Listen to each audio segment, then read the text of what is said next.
So once you are used to passing your implement back and forth, because that's the word I'm using, you're just going to get used to the range that your wrist has.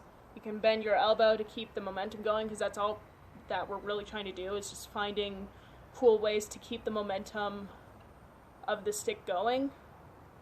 And a way to remedy the awkward angles that your wrist goes at is to pass it off to your other hand. So if you're just kind of coming in like this, where the bottom piece is going to come up to the middle, one way, the easiest way to pass it off is just have your other hand come in from the bottom and just let go.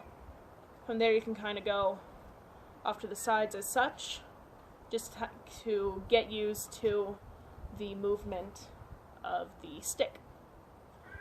Another way to pass it off to your other hand and to keep the spinning movement going, sorry, a bit of a tongue twister there, is to, I'm going to kind of come a little bit closer, is, since most of you are probably right-handed, I'll do it with my left, is to, hold it like a walking stick, none shall pass, whatever, in the middle-ish, and then spin it until your palm can come up. And there you'll be pinching the stick between your thumb and your palm. And from there your other hand, your left hand, should come in just underneath, and your top hand lets go.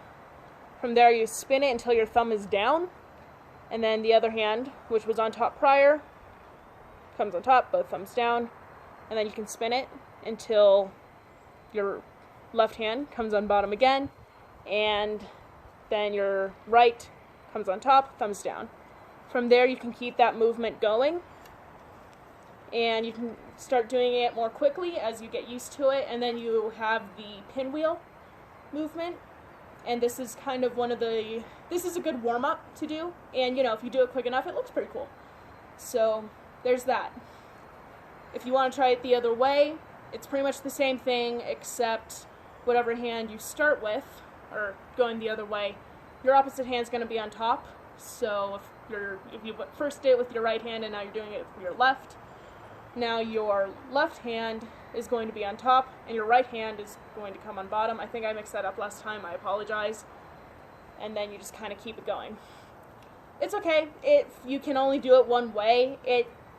It's a weird cognitive thing, so just at least get it down one way that's most comfortable for you. Start slow, build up speed until you, again, become more comfortable with it, and then if you want to, you can go over to your other hand.